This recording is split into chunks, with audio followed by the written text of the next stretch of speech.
किसी को जब उसके घर या स्थान से निकालकर दूसरी जगह फेंक दिया जाता है तो वह कभी भी उसे अपनी जगह के रूप में स्वीकार नहीं कर पाती। उनकी पूरी जिंदगी इंतजार करती है कि एक दिन सब कुछ ठीक हो जाएगा और उन्हें वापस बुलाकर उनकी जगह दे दी जाएगी, पर ऐसा कभी नहीं होता। विस्थापन का दर्द जो झेलता है वही उस दर्द की पीड़ा को समझता है। ऐसा ही एक ताजा मामला सिंगरौली के अदानी पावर प्लांट बंधोरा नगवा पंचायत में देखने को मिला।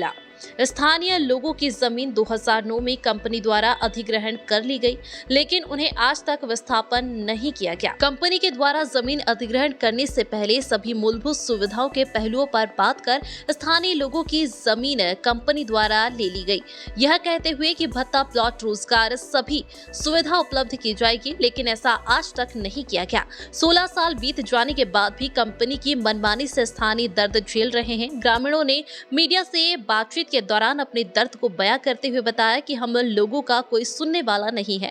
इसकी शिकायत शासन प्रशासन तक की गई, बार-बार कर चुके हैं, लेकिन अभी तक कोई निराकरण नहीं पाया गया। आगे ग्रामीणों ने सरकार से गुहार लगाई है। इससे लेके अभी मौजूद है। मेरा नाम रमाशंकर तिवारी है। मैं पैतृक जमीन में ग्राम नगवा में काश्त कर रहा था और ज़मीन हमारी फंसी हुई है। पूरे परिवार की जो है ज़मीन फंसी हुई है। पूरा घर ले लिया गया है। कंपनी के द्वारा उस समय बोला गया कि आपको सारी विस्थापन सुविधा दी जाएगी। हमने कहीं मना भी नहीं किया। आज तक कंपनी वाले कार्ड देने के बाद विस्थापन कार्ड देने के बाद फिर कुछ दिन में जा कर के धोखा हमारे साथ में किया गया। सब जगह दस्तखत बनवा लिया गया कि हम सब सारी सुविधा आपको देंगे। अब बाद में जो है ये विस्थापन कार्ड देने के बाद भी न तो विस्थापन का सुविधा गया, न प्लाट दिया गया और न ही कोई सुविधा दी गई।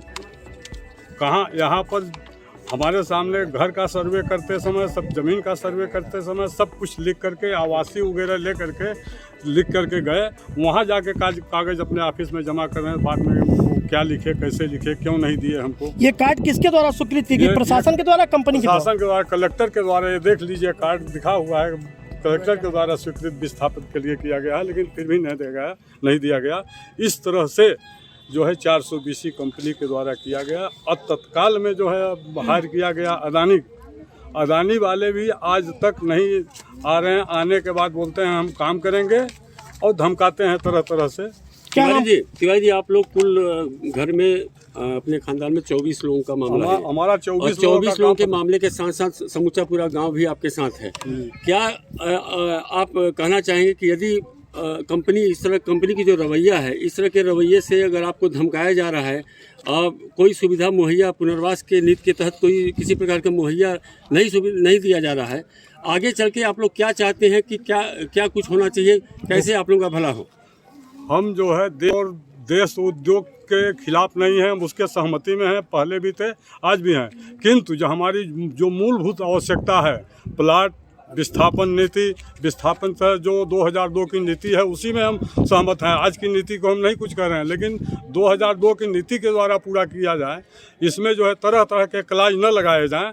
हमारी जो है देख ली जाए, 1961 से हम ज़मीन पर काश्त कर रहे हैं। हमारे पिताजी काश्त कर रहे थे, पिताजी स्वर्गवास हो गए हैं, माताजी स्वर्गवास हो गई हैं।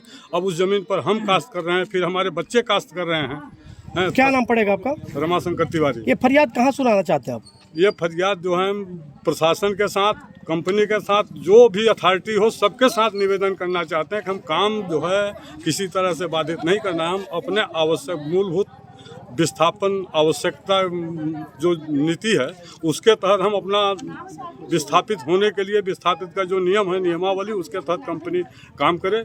हम किसी तरह से रोक टोक की ज़रूरत नहीं है। हम अपने मूलभूत आवश्यकता के लिए कंपनी से गुहार लगा रहे हैं, सरकार से गुहार लगा रहे हैं। NTV टाइम, जनता की बात जनता के साथ।